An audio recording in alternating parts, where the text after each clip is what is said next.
वृंदावन जंगल में एक शेर रहता था जिसके दो बेटे थे। एक का नाम था वीरू और दूसरे बेटे का नाम था भोला। भोला बड़ा ही शांत स्वभाव का था, लेकिन वीरू बहुत शैतान और निर्दयी स्वभाव का था। शेर अपने दोनों ही बेटों को बहुत प्यार करता था। एक दिन उस जंगल में बाघ और बाघिन आए। वो दोनों बहुत ही चालाक थे। जिस जंगल से यह दोनों आए थे, वहाँ भी इन दोनों की किसी जानवर से नहीं बनती थी, इसीलिए ये दोनों किसी जंगल में ज्यादा दिन तक नहीं टिकते थे। जंगल को देखकर बाघ ने बाघिन से कहा, सुनो बागिन, ये जंगल तो बहुत ही खूबसूरत दिखता है। क्यों ना अब हम इस जंगल में रहें? हाँ, जंगल तो मुझे भी बहुत पसंद आया, पर क्या इस जंगल के जानवर इस जंगल में रहने की इजाजत देंगे? उन दोनों का ऐसा कहना था। तभी वहाँ वीरू आ जाता है और बोलता है, अरे तुम दोनों कौन हो और इस जंगल में क्या कर रहे हो? अरे बेटा, हम पास के जंगल से आए हैं। हम बस आपको ही ढूंढ रहे थे। अच्छा, आप लोग मुझे ही ढूंढ रहे हो, लेकिन आप लोग मुझे क्यों ढूंढ रहे हो? अरे बेटा, हम आपको इसलिए ढूंढ रहे हैं, हम आपसे पूछना चाहते थे कि हम इस जंगल में रह सकते हैं या नहीं। अरे कोई बात नहीं, तुम दोनों इस जंगल में जब तक रहना चाहो रह सकते हो।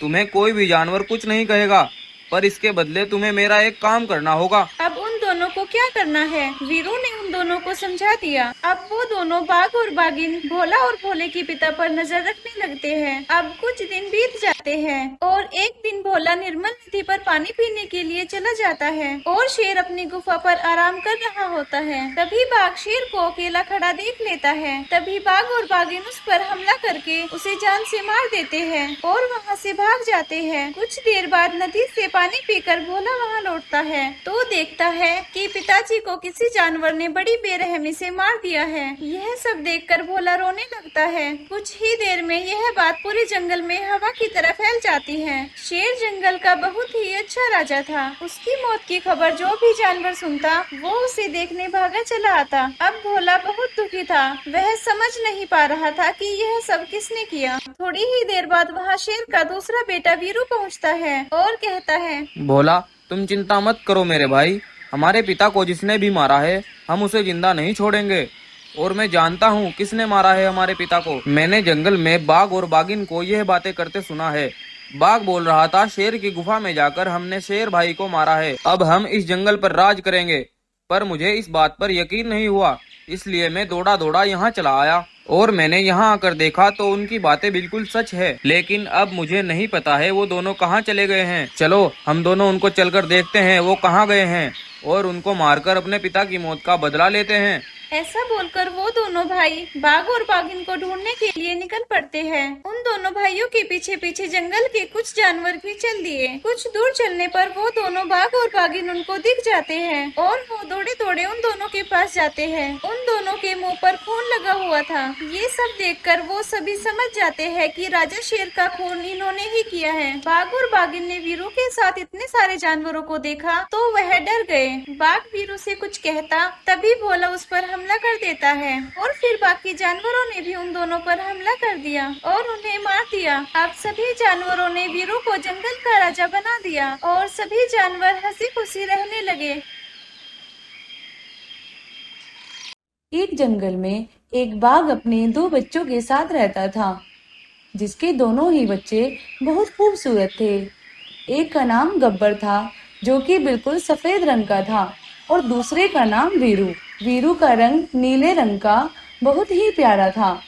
बाघ के बेटे अभी बहुत छोटे थे और बाघ की पत्नी का न जाने किसने बड़ी ही बेरहमी से हमला करके उसको मार दिया था। अब बाघ अपने प्यारे बच्चों की खूब परवरिश कर रहा था। बाघ के बच्चों को देखकर जंगल के कुछ जानवर बहुत ही ज्यादा जलते थे।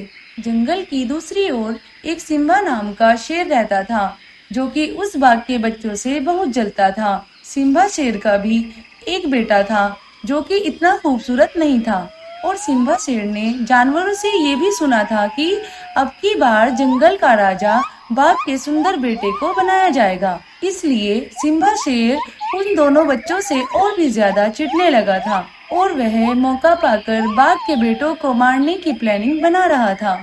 एक दिन जब बाघ जंगल से खाना लेने जा रहा था, तो उसे जाते हुए वो सिम्बा शेर देख लेता है और वह जल्दी से भागकर बाघ की गुफा के पास जाता है, जहां बाघ के दोनों बेटे बिल्कुल अकेले खड़े थे।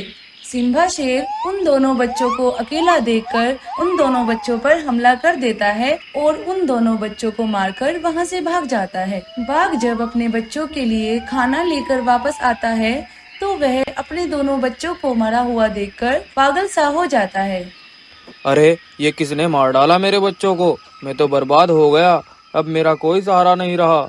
अब मैं किसके साथ जीऊंगा? जंगल के कुछ जानवर भी बाघ को ऐसा देखकर वहां पहुंच जाते हैं। वे सब ये देखकर हैरान रह जाते हैं कि आखिर किसने उन दोनों बच्चों को मार दिया। तभी एक बकरी भी बोलती है, कुछ दिन पहले इनकी माँ को भी ऐसे ही मार दिया था, आज बेटों को भी मार दिया है। अब ये बेचारा बाघ अकेला कैसे रहेगा। अपने दोनों बेटों के मरने के बाद बाघ जैसे पागल सा हो जाता है और अपने आप से कुछ कुछ बोलने लगता है और इधर उधर भटकता फिरता है। एक दिन सिम्बा शेर उस बाघ को भी मारने के लिए उस बाघ के पास आता है, लेकिन बाघ के पास भालू और गोरिल्ला खड़े थे। जब सिम्बा शेर बाघ पर हमला करता है तो गोरिल्ला सिम्बा को एक जोर से मारता है और सिम्बा शेर बहुत दूर जाकर गिरता है। सिम्बा शेर डर के वहाँ से भाग जाता है। अब बाघ बोलता है, मेरे बेटे आएंगे, जरूर आएंगे और इस सिम्बा को सबक जरूर सिखाएंगे। तुम चिंता मत करो दोस्त, हम सब तुम्हारे साथ हैं। दोस्तों, अगर आज आप ना होते तो ये बाघ मुझे मार ही देता। अब जंगल के जानवर अपने अपने घर की ओर चल देते हैं। अब बाघ बिल्कुल अकेला पड़ गया था। बाघ अपने दोनों बेटों के आने की पूरी आस लगाए हुए खड़ा था। तभी बाघ के सामने बहुत ही धमाकेदार रोशनी होती है और उस रोशनी में से बाघ के दोनों बेटों की आत्मा बाहर आती है। बाघ अपने बेटों को अपनी ओर आकर देख बहुत ही ज्यादा खुश होता है और बोलता है, मुझे पता था मेरे बेटे जरूर आएंगे और वो अपने कातिल का बदला जरूर लेंगे। हाँ बाबूजी, आप परेशान मत हो, अब हम आ गए हैं। अब हम उस सिम्बा को मौत के घाट उतार देंगे। उस सिम्बा शेर ने हमारे और हमारी माँ के साथ बहुत बुरा किया है। अब उसे इसका खामियाजा भुगतना ही होगा बाबूजी। चलो आप भी हमारे साथ चलो, उसे मजा चखाते हैं और साथ ही उसके बेटे को भी, जो इस जंगल का राजा बनने के सपने देख रहा है। तभी वो तीनों सिम्बा शेर की गुफा की ओर चल पड़ते हैं। कुछ देर चलने के बाद वो सिम्बा शेर की गुफा पर पहुंचते हैं। अबे ओ सिम्बा शेर, जल्दी आ निकल के बिल से बाहर। आज हम तुझे बताएंगे कि किसको कैसे मारा जाता है। निकल के आजा बाहर। सिम्बा शेर अपने बेटे के साथ अपनी गुफा से बाहर आता है और उन दोनों भाइयों को देखकर सिम्बा शेर के पैरों के नीचे से जमीन खिसक जाती है। अरे अरे, तुम यहाँ कैसे? तुम्हें तो मैंने मार दिया था ना। हाँ हाँ, मार दिया था। मैंने तुम्हें कहा था ना मेरे बेटे जरूर आएंगे और वो आकर तुमसे बदला जरूर लेंगे। ले थाम इनको, आ गए हैं ये। बेटो, मारो इस जालिम को। अपने बाप के कहने पर वो दोनों भाई सिम्बा शेर पर अपनी शक्तियों से हमला करते हैं और उन बाप बेटों को वहीं पर जलाकर मार देते हैं। फिर वो तीनों अपनी गुफा में वापस आते हैं। तब बाघ अपने बेटों से बोलता है, बेटा, अब तुम मेरे पास ही रहोगे ना? मुझे फिर से छोड़कर तो नहीं जाओगे? नहीं बाबूजी, अब हम तुम्हारे पास नहीं रह सकते, लेकिन रोज आपसे मिलने जरूर आया करेंगे। आप रात में हमारा इंतजार किया करना। इतना बोलकर वो दोनों भाई वहाँ से गायब हो जाते हैं। आसमान से आया सुंदर पंखों वाला घोड़ा और 2 डायनासोर के सुंदर बच्चे, और बच्चों ने लिया अपने बाप की मौत का बदला। एक जंगल में वीरू नाम का एक शेर रहता था। वो बहुत ही खतरनाक और खूंखार था। वीरू शेर सभी जानवरों की रक्षा किया करता था।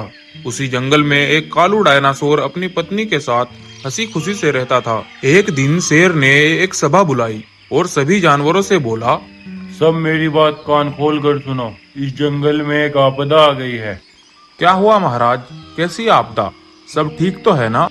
कल जब मैं सो रहा था तो मेरे सपने में एक जादुई ड्रैगन आया और उसने मुझे बताया कि ये जंगल हमेशा के लिए तबाह होने वाला है।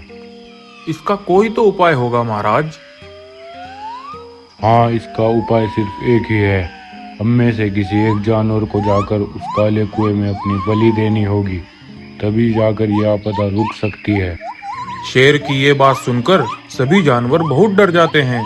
कोई भी जानवर बलि देने को तैयार नहीं था और चुपके से अपने घर की तरफ चल देते हैं। अगले दिन उस जंगल में एक जंगली बाघ मानव आ जाता है और जंगल के पेड़ पत्थरों को तोड़ फोड़ने लगता है। उसे जंगल में एक भी जानवर दिखाई नहीं देता, क्योंकि सभी जानवर एक गुफा में छिपे हुए थे। ये देख वो बाघ मानव बहुत परेशान हो जाता है और बोलता है, या तो कोई जानवर बाहर आ जाओ, वरना मैं इस जंगल को नष्ट कर दूंगा। जल्दी से बाहर आओ, मुझे बलि चाहिए। तभी वो कालू डायनासोर सामने आता है और बोलता है, अरे कौन हो तुम और तुम्हें बलि क्यों चाहिए? अगले दिन उस जंगल में एक जंगली बाघ मानव आ जाता है और जंगल के पेड़ पत्थरों को तोड़ फोड़ने लगता है। उसे जंगल में एक भी जानवर दिखाई नहीं देता, क्योंकि सभी जानवर एक गुफा में छिपे हुए थे। ये देख वो बाघ मानव बहुत परेशान हो जाता है और बोलता है, या तो कोई जानवर बाहर आ जाओ, वरना मैं इस जंगल को नष्ट कर दूंगा। जल्दी से बाहर आओ, मुझे बलि चाहिए। तभी वो कालू डायनासोर सामने आता है और बोलता है, अरे कौन हो तुम और तुम्हें बलि क्यों चाहिए? मैं इस जंगल के काले कुएं से आया हूँ। उस काले कुएं में एक डायन रहती है, जो बहुत सालों के बाद बलि मांगती है। अच्छा हुआ तुम आ गए। इतनी बड़ी बलि देखकर वो डायन खुश हो जाएगी। हा हा हा। तभी वो बाघ मानव उस डायनासोर पे हमला कर देता है। डायनासोर भागने की बहुत कोशिश करता है, लेकिन बाघ मानव की शक्तियों के सामने कमजोर पड़ जाता है। तभी वो बाघ मानव उसे मारकर उसको काले कुएं में ले जाता है। तभी वीरू शेर ने एक सभा बुलाई। उस सभा में अब की बार डायनासोर की पत्नी रानी भी थी। डायनासोर की पत्नी रानी को देखकर वीरू शेर बोलता है, बहन, हम बहुत शर्मिंदा हैं। आप चिंता मत करें। कभी आपको हमारी जरूरत पड़े तो हमें आकर जरूर बताना। अब कुछ दिन बीत जाते हैं और डायनासोर की पत्नी रानी ने 2 बच्चों को जन्म दिया। वो दोनों बच्चे बहुत ही सुंदर और अलग अलग रंग के थे। रानी अपने बच्चों को देखकर बहुत खुश होती है। धीरे धीरे वो दोनों बच्चे बड़े हो जाते हैं। रानी अपने बेटों को उनके पिता की मौत के बारे में सब बता देती है। अब कुछ समय बीत जाता है। एक भालू भागता हुआ महाराज वीरू के पास आता है और बोलता है, महाराज महाराज, वो डायन रात मेरे सपने में आई थी और वो फिर से किसी एक जानवर की बलि मांग रही थी। भालू की ये बात सुनकर वीरू शेर सभी जानवरों को बुलाता है और बोलता है, सुनो रे सभी, इस बालू के सपने में रात फिर से वो डायन आई है और हम में से किसी एक की बलि मांग रही है। लेकिन तुम चिंता मत करो, अब की बार आने दो उस दुष्ट बाघ को, मैं उससे खुद निपट लूंगा। सभा में खड़े डायनासोर के दोनों बच्चे शेर की सारी बात सुन रहे थे। अब रात हो जाती है। डायनासोर के दोनों बच्चे आराम कर रहे थे। तभी आसमान से एक जादुई घोड़ा आता है और उन दोनों बच्चों को जादुई शक्तियां दे देता है और जादुई शक्तियां देकर वहां से चला जाता है। जब वो दोनों बच्चे सुबह उठते हैं तो वो देखते हैं वो जादुई डायनासोर बन चुके हैं। अब कुछ देर बाद जंगल में सभी जानवर हंसी खुशी से घूम रहे थे। तभी वो बाघ मानव आ जाता है। उसको देखकर वीरू शेर उसके सामने आ जाता है और बोलता है, अरे बाघ मानव के बच्चे, चुपचाप यहाँ से चला जा, वरना मैं तुझे यहीं जान से मार डालूंगा। यह कहकर बाघ मानव शेर पर हमला कर देता है और दोनों में जमकर लड़ाई होती है। बाघ मानव की ताकत के सामने वीरू शेर कमजोर पड़ जाता है, लेकिन हिम्मत नहीं हारता। शेर की ये हालत देखकर डायनासोर के दोनों बच्चे पीछे से भागते हुए आते हैं और उस बाघ मानव पर हमला कर देते हैं। बाघ मानव बहुत घायल हो जाता है और वहीं अपने दम तोड़ देता है और ऐसे वो दोनों बच्चे अपने पिता की मौत का बदला ले लेते हैं।